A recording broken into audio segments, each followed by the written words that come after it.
and let her know that it's time for me to pick her up. And I'm going to cluck at her.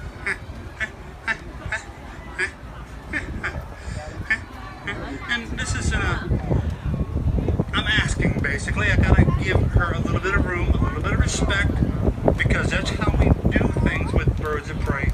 Is we experience a symbiotic relationship, build out of trust and respect. Okay, and she doesn't want to do some things sometimes, and I have to sweet talk her. Sometimes there's blood when it comes to falconry, and it's mainly my blood. Okay, because I don't do something right, and he's playing too. They're all really happy. It's the weather. Must After be. yesterday. Glove. See the glove? Hand glove. You ready?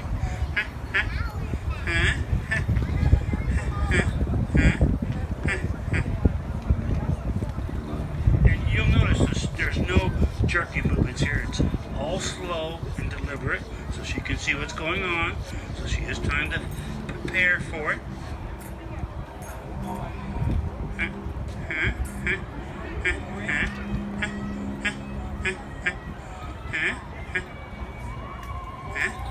There we go. You step, you step, you step. Come on, let's go. As you can see, it's a bit of a, I take a deep breath, it's a bit of a, okay, I understand. I picked you up. Okay, we're fine, we're fine. Okay, just like a woman, gotta have the last word. Hey, I'm standing right here. As you can see, she has the classic line. She has the classic P57. She has the booties. She also has the mallard stripe. A mallard stripe is a stripe underneath the eye. All the true falcons have it. The way you tell a hawk from a falcon real quick, look at the face of the hawk. They're all brown. You look at the face of the falcon, they all have the mallard stripe. On the air, remember what I said about the king? On the air. She takes birds from the air, no ground game. The hawks take the ground game. The unusual thing about... Thank you. The unusual things about the sakers is that they will take ground game too. They are, of course, in the desert, they're opportunists, so they will take ground game as well. Now, if you'll notice with the young lady, she has in the nair, which is the nose, she has a little bit of a rise in the middle of her nose, in the middle of her nair. All the falcons do. The reason they have that is to break up the turbulence when they're coming down at 300 miles an hour from 1,000 feet down to strike something. The air goes by their nose, nostrils so fast that they can't suck it in. The cone that's in the middle of their nair breaks up this turbulence and allows them to breathe in. If not, they pass out by the time they reach the ground and the game. As you can see, she also has a tooth. What is that called? The tomial tooth. The tomial tooth. Right behind the beak, you'll see a little tooth. That is to break the vertebrae, third vertebrae, in the neck of a bird when they catch it. It's a special adaptation. They put it right in there and that's it. That's how they do it. Now, these birds are not the type, not the top of the food chain, not an apex hunter like this bad boy is here. When they go on the ground, is the most vulnerable time of their life because something will come along like an eagle or an owl or another bird and say, ha ha, two first. I'll eat the both of them. So they are not the top, although they are right up there. And as you can see, she loves to fly. She has that classic wing shape. She feels the air and she wants to go.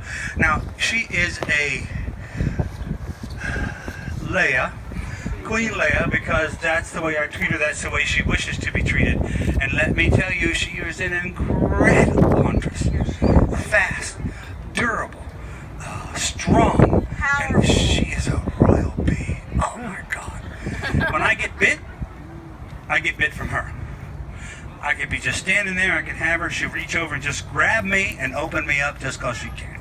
So, like I said, when it comes to falconry, it's a blood sport, and mostly it's my blood, okay? Because I'm not fast enough, because she didn't like something, because I'm responsible for everything in her world. Sound familiar, guys? Okay, so anyway. We're not sorry. So when it comes to her, when it comes to falconry, this is the classic falcon you've all heard about. And we treat all our birds with respect, and then they treat us back with respect. That's how we get them to do what we want them to do. We don't starve them, we don't abuse them, we don't beat them. We use a methodology called in-otter conditioning. which is we reward for good behavior and we never punish for bad. And I'm going to go out to the gentleman again on this. This is a methodology, gentlemen, that has been used on you by your spouses and your girlfriends for years. You reward for good behavior and never punish for bad. It's called in-operant conditioning. If you didn't know what it was, that's what it's called. We going to her next? Okay.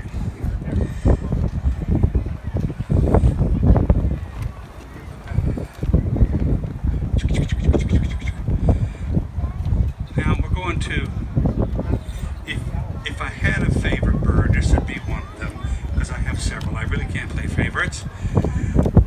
This is Miss Sahara. Now Miss Sahara is a 4-year-old European barn owl.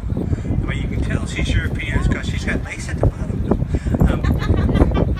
She is captive bred as well. She is what we call crochet raised, which means that when she was young, she was brought to another bird that was crochet raised, which means she experiences human beings.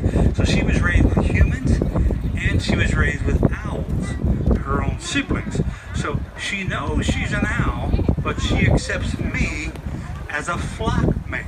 Not as a mate, as a flock mate. I'm a pretty funny looking owl, but I'm pretty cool.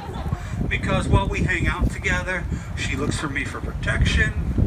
I bring her food. And she basically wants to hang out with me anytime she possibly can. But she knows she's an owl. She doesn't scream at me for food. She has none of that imprint behavior. What she has is a really pleasant, snorkeling owl has got to be the greatest thing. She smells like cinnamon and farts. She does. I swear that she does. But she is one of the gentlest creatures you've ever seen. But don't be mistaken. She hunts. Look at those talons. She don't got talons for no reason at all. She's a huntress as well. We use her for bird abatement, and we also use her for educational presentations because she, of course, is owned by the company. Now, for bird abatement, we'll go into a hangar. A big hangar like at Miami International Airport has 747s in it, so you know that's a big hangar, right? It's got a 747 sitting in it, so it's 2 football fields wide and 2 football fields long and a football field wide. So what we'll do is we'll come in there at night and they'll have 40 or 50 pigeons that are pooping all over the plane. They can't have that. It destroys the aerodynamics. So we'll turn off the lights, we'll turn on the red light, we'll have a one-way door, and we'll cut Miss Hera and Mr. Stinky loose. And you've never seen 50 pigeons try to get out of a one-way door in your life. And we do that a few nights, and then the pigeons go away. We don't have to poison them, we don't have to trap them, we don't have to kill them. We use nature's predator-prey fear that's been around for a millennium to do the job for us. And that's the basis of abatement, is what we do with these guys here. These also have 8-power binocular visions. You can see she has black eyes. The black eyes means she's nocturnal. What's she doing here during the daytime? Well, believe it or not, owls do come out during the day, especially during mating season, especially during breeding season. They'll come out, they'll sit in a crack up here in a tree, because they need the intermittent sunlight. They need the sheltered sunlight in order to absorb the vitamin D.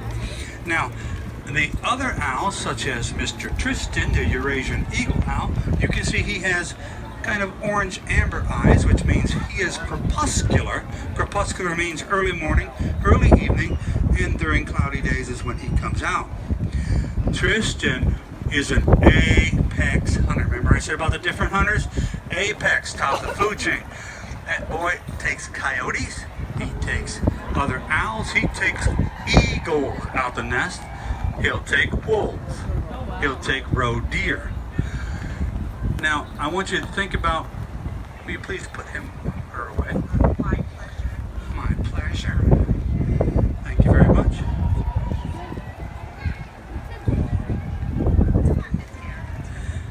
Now, we're going to pick him up so you get a little closer view of Mr. Tristan. Sir Tristan the Bold. Hi, bud. How you doing today? Now, Mr. Tristan is a couple years old. He weighs about 4 pounds. And like I said before, he is the apex hunter. He's the top of the food chain kind of guy. Let's go, big boy. All right. So, Mr. Tristan does his abatement work by scaring away seagulls. I just have to put him out. They see him, and the seagulls go away. Now, being an apex hunter, he weighs about 4 pounds. And I want you to imagine you're a coyote or a deer and you're having a drink of water just about sundown. This guy comes in going about 45 miles an hour on a glide plane of about 15 degrees. It's a 5-pound bowling ball hitting you at 45 miles an hour, and then crunch you with 1.5-inch talons that have 500 pounds per square inch crunching capability. So this hits you, you have no idea what's coming, hits you in the head, squeezes you, and well, that's pretty much it. Let's bear in mind. He is full grown. All raptors, eagles, hawks, falcons are fully grown and ready to leave the nest in 60 days. 60 days they're ready to go. What's that? Falconer. This one? No, this is a Eurasian. It's found in Europe and Asia. What's the matter? It looks very similar to it. How about how much it takes to break human bones? It only takes 8 pounds of pressure to break any bone in a human body. So you can imagine when this boy hits you, he hurts you. So he got excited, and he's also grabbed me a few times. And let me tell you, there's nothing like having a Eurasian eagle owl grab you. It's normally blood and dancing after that. And some language. And And it's not good language. some very colorful metaphors. So anyway, as I was saying, the way you can tell between an owl and a hawk or a falcon is you notice the owl has a beak that points down, whereas the falcon and hawks has a beak that points straight out. So that being said, these guys really got a bad rap in the medieval times. When you had something bad happening to you in your barn, in your home, you'd catch an owl and you'd nail it to the outside of the door to ward away evil. Your child had a whooping cough, you catch one, you boil one, and you feed the baby the broth. Now, they thought that witches turned into owls at night and flew around and sucked the blood of babies. That's how bad a rap they got. But it wasn't always that way for owls. In Roman times, if you were a soldier and saw an owl flying by, that meant good luck. But in literature, they got a bad rap too. Even Julius Caesar. In the play Julius Caesar, they thought he died by hearing the hoot of an owl. Agrippa, Comicus Aurelius. In Shakespeare even, they said, death is near, doth hear the hooting of the owl. So they did get a bad rap. But nowadays, now that you know what they are and they don't get a bad rap, the owls, especially the barn owls, can eat up to 1,000 pieces of game in a year. They are known as the farmer's friend because of what they do. Now we're going to move back over again to the chop. Now the chop is also crochet raised in the chop, which is a falcon, which happened to be one of the largest falcons that we have here today. And as you can see, she's also crochet raised, and she absolutely positively thinks that I am meant for her and she's meant for me, and she hates the death out of my partner. She'll fly at my partner. She does more than fly at me. No, she wants to eat her. So that's basically what it I is. have a bounty on my And head. Chop, of course, goes about 260 miles an hour. She has extra long feet, and believe it or not, they very seldom drink water. I know you see everybody has a water in front of them, but they very seldom bathe. These are desert animals. All three are desert animals. The hawks are desert animals. They very seldom have any water to drink at all. We only put the pans out for you guys, because if not, Fish and Wildlife will come and say, we got a report that you're not giving your hawks and falcons water. Meanwhile, I've got 4 full spray bottles back behind there in Bad Pants. Indeed. So that's why we put them out, because people say, well, don't they drink water? They do. They do. Now, the hawks, when there's no water, they'll kill their prey, yank out the eyeballs, and let the blood pool up and lick it out. It's gross. It's gross, I know, but that's what they do. But these guys, you have to harpoon them to keep them out of water. When you have water available, they love water. These guys, not so much. I've yet to see my owl bathe. The owl in the back, she's part dolphin. I gotta keep her, I gotta harpoon her to get out of the water. She loves water. Not so much. Not so much. She is a private bather. I've put a camera on her to make sure she bathes. But everybody else, no bathing. As you can see, The chop is absolutely beautiful. He has the blue feet. He has the classic lines, and she is very, very powerful, and she's very sweet to me. She is. She hates my partner. So it's okay though, Yeah, I think because we said that, didn't we? because that one hates me. He does. He does. He hates me. He bites and he doesn't like me. It's okay though. It's cool. So this is They like the who they chop. like. What? What do you want to do? Want to chew on that? Here, chew on it. No? You just want to stand on it? Okay. Like I said, they're very playful at times. You can see I did bring her favorite ball with her, and I'll have to take it home because she likes to play ball. And the next one in line to the right of me is Tally. Tally's her sister. So we have sister, and brother over on the other end. So they're from the same parents. Now, Tally doesn't really like anybody, but we're going to see if she'll allow me to pick her up today and not do too much of a fuss. She's also an excellent huntress. You gonna let me go? Huh? What are you gonna do? I guess that's a yes.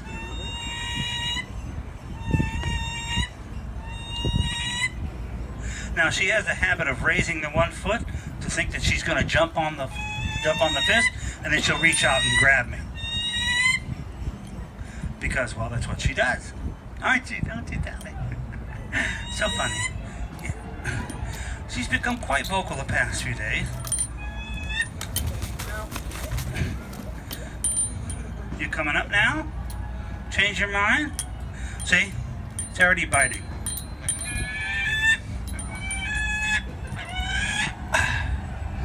That's okay. You're a good girl. So you look down, that was to bite me. So you have to be pretty careful with her. Sometimes she'll be the, oh, I'm cool, I'm sweet. So, but she is an excellent huntress. I throw the lure, she comes to it. She does her job magnificently. She does not play around. The other birds, man, they'll play around a little bit. Not Miss Tally. She's 100% all business. All business, all the time. Throw the lure, show me the bird, tell me what you want me to do, I'll do it, and then put me back on the block, tell me some stuff, and then leave me alone. I'm done. That's it. She does her job, don't you? That's right. She's a little smaller than even Miss Tally. Even they're from the same parents. They're from the second clutch, but you can see she has an altogether different look than her sister. She's much darker. He's much darker, and they're from the same clutch. They're born maybe a day or two apart, and they're total different colorization than what she is. When we got her, we thought we were getting a male. They actually did a DNA check, and we ended up with a female. So, but that's okay. That's all right. Are you gonna get your boy next? Nope, I already did it. Okay. You get the little one? Nope. Don't you? Okay. 3 p.m. All right then. Come on, let's go back down. All right. So, If you guys have any further questions once we're done, which is pretty much now, pertaining to falconry, we're going to unmic, and you're more than welcome to ask any questions you wish. We'll do our best to answer them. one more thing here. When it comes to falconry, if I could give you a piece of advice, you never want to become a falconer. It is it's a task. You can never put it away. It's not like any other field sport at all.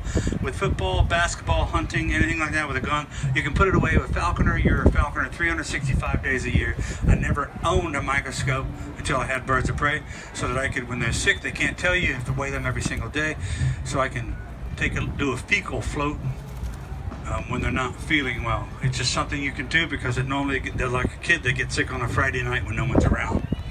So that's what it is.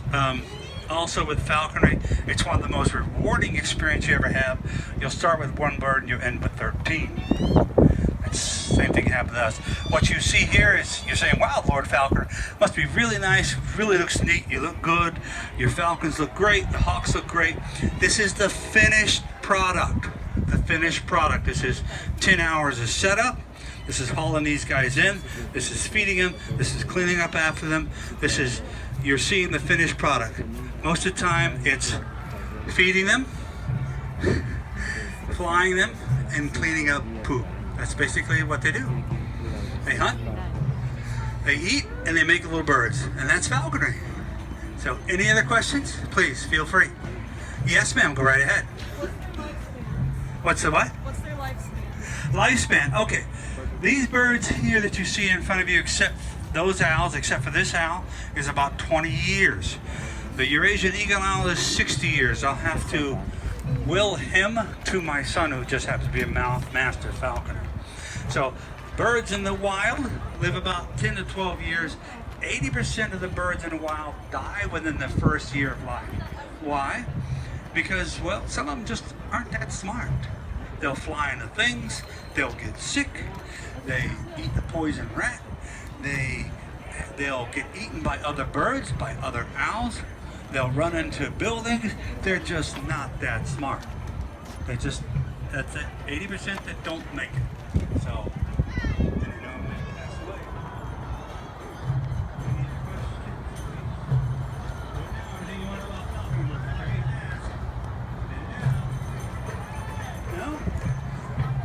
young lady, you have a question? Let me come on down because I'm not going to be able to hear you.